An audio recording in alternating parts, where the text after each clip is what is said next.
మోపి ఇవాళ అన్ని రకాల వస్తువుల ధరలు కూడా విపరీతంగా పెరగడానికి కారణభూతమైంది. మొన్న ఎన్నికల ముందు 5 రాష్ట్రాల అసెంబ్లీ ఎన్నికలు జరిగేటప్పుడేమో మేము పెట్రోల్ ధరలు, డీజిల్ ధరలు, గ్యాస్ ధరలు పెంచమని చెప్పి ఖరాఖండిగా ఎన్నికల్లో ప్రచారం చేశారు. ఎన్నికల ఫలితాలు రావడం మొదలైనప్పటి నుంచే ఇప్పటికీ 11 రోజుల్లో 4 సార్లు పెట్రోలు, డీజిల్ ధరలు పెంచారు, వంట గ్యాస్ ధరలు పెంచారు. అదేవిధంగా ఇవాళ పెద్ద ఎత్తున ప్రజలపైన భారాలు మోపడం ఫలితంగా నిత్యావసర వస్తువుల ధరలన్నీ కూడా పెరిగిపోయే ప్రమాదం ఉంది. ఎప్పుడైతే రవాణా ఛార్జీలు పెరుగుతాయో ఆటోమేటిక్గా అన్ని రకాల వస్తువుల ధరలు కూడా పెరిగే ప్రమాదం ఉంది. దీనికి ప్రధానమైన కారణం కేంద్రంలో అధికారంలో నరేంద్ర మోడీ ప్రభుత్వం అనుసరిస్తున్న ప్రజా వ్యతిరేక విధానాలు, అమెరికా అనుకూల విధానాలే ప్రధానమైన కారణం. ప్రపంచ మార్కెట్లో ఇరాన్ దగ్గర మనం తక్కువ ధరలో కొనుగోలు చేయడానికి అవకాశం ఉంది, కానీ కొనుగోలు చేయడం లేదు.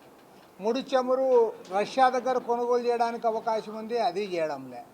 అమెరికా పైన ఆధారపడి అమెరికా ఏం చెప్తే అది, ట్రంప్ గారు సిట్ అంటే సిట్టు, స్టాండ్ అంటే స్టాండ్ అనే పద్ధతుల్లో మోడీ గారు ఇవాళ వ్యవహరిస్తున్న ఫలితంగా ఇవాళ పెద్ద ఎత్తున ధరలు పెరిగిపోయినాయి. ఎందుకంటే దాదాపు 88% మనము పెట్రోలు, డీజిల్ ఇవన్నీ కూడా మనము దిగుమతి చేసుకుంటా ఉన్నాం. దాదాపు 65% వంట నూనెలు కూడా మనం దిగుమతి చేసుకుంటున్న ఫలితంగా ఇవాళ చివరికి ఏమాత్రం కూడా కొనుగోలు చేయలేని పరిస్థితిలో ప్రజలున్నారు. నరేంద్ర మోడీ గారు పొదుపు మంత్రం పాటించమని చెప్తా ఉన్నాడు. నీవు మాత్రం బాగా లగ్జరీగా ఉండాలి, బ్రహ్మాండంగా నువ్వు ఎంజాయ్ చేయాలి ఈ దేశ ప్రధానిగా, కానీ ప్రజలకు మాత్రం మీరంతా పొదుపు పాటించండి, మీరంతా కూడా ఆయిల్ తక్కువ తినండి, పెట్రోల్ వాడొద్దండి, డీజిల్ వాడొద్దండి, గ్యాస్ మానుకోండి అని ఇవాళ మీరంతా కూడా శుద్ధులు చెప్తూ ఉన్నారు. కాబట్టి ఏమంటే దీనికి వ్యతిరేకంగా ఇవాళ వామపక్ష పార్టీలు రాష్ట్ర వ్యాప్తంగా పెద్ద ఎత్తున ప్రచార కార్యక్రమానికి పూనుకున్నాయి. రేపు 9వ తేదీ నాడు రాష్ట్ర వ్యాప్తంగా రాస్తారోకో కార్యక్రమానికి పిలుపునివ్వడం జరిగింది.